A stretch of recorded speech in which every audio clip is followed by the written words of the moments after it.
Halo, perkenalkan, kami dari kelompok 2 peserta Lasar CPNS 2021 Kementerian Kesehatan. Kami akan menjelaskan tentang akuntabilitas dan anti korupsi. Apa itu akuntabilitas? Akuntabilitas adalah kewajiban pertanggungjawaban yang harus dicapai.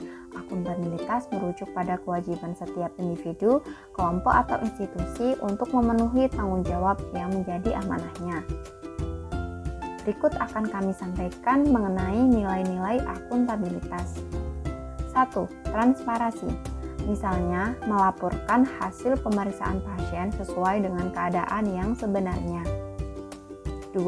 Menghindari perilaku curang dan koruptif.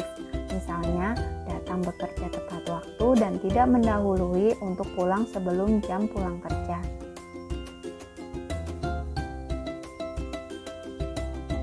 3. Perilaku terhadap penggunaan sumber daya negara. Tidak menyalahgunakan fasilitas kantor seperti menggunakan mesin fotokopi untuk kepentingan pribadi. 4. Tidak menyalahgunakan data serta informasi.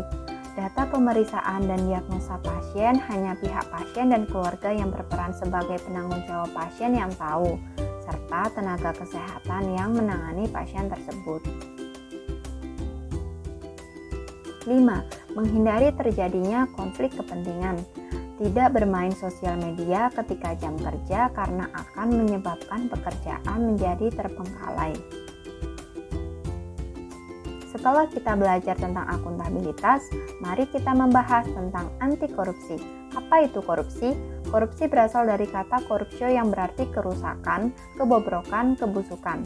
Anti korupsi adalah kesadaran untuk tidak melakukan perbuatan buruk, curang, dapat disuap, tidak bermoral, menyimpang, melanggar norma-norma agama, dan sebagainya.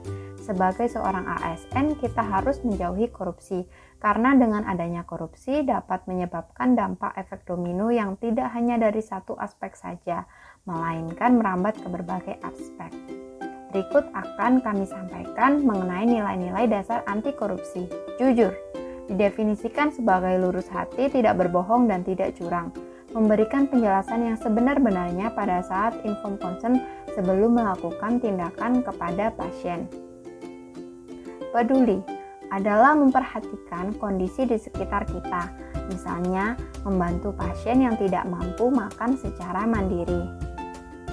Mandiri artinya tidak banyak bergantung pada orang lain dalam berbagai hal, misalnya mampu mengambil keputusan ketika kondisi pasien mengalami perubahan. Disiplin, ketaatan atau kepatuhan terhadap peraturan, kepatuhan terhadap prinsip kebaikan dan kebenaran menjadi pegangan utama dalam bekerja, misalnya mengerjakan tugas tepat pada waktunya. Tanggung jawab. Tanggung jawab adalah keadaan wajib menanggung segala sesuatu atau kalau terjadi apa-apa boleh dituntut, dipersilakan dan diperkirakan. Misalnya, melakukan implementasi keperawatan sesuai dengan intervensi yang dirumuskan kepada pasien yang dibagi dalam kerja tim. Bekerja keras. Bekerja keras didasari dengan adanya kemauan. Kemauan menimbulkan asosiasi dengan keteladanan, ketekunan, daya tahan, daya kerja, pendirian, pengendalian diri, keberanian, ketabahan, keteguhan, dan pantang mundur. Misalnya, mengikuti pelatihan untuk meningkatkan kompetensi dan kemampuan dalam memberikan pelayanan yang optimal. Sederhana, pribadi yang berintegritas tinggi adalah seseorang yang menyadari kebutuhannya dan berupaya memenuhi kebutuhannya dengan semestinya tanpa berlebih-lebihan. Misalnya, menggunakan seragam sesuai ketentuan, tidak memakai atribut yang berlebihan. Berani. Seseorang yang memiliki karakter akan memiliki keberanian untuk menyatakan kebenaran, berani mengakui kesalahan, berani bertanggung jawab dan menolak kebatilan, berani mengemukakan pendapat pada saat rapat. Adil adalah sama berat, tidak berat sebelah, tidak memihak. Keadilan adalah penilaian dengan memberikan kepada siapapun sesuai dengan apa yang menjadi haknya, yakni dengan bertindak proporsional dan tidak melanggar hukum. Misalnya, memberikan pelayanan tanpa membedakan agama, ras, suku, dan budaya.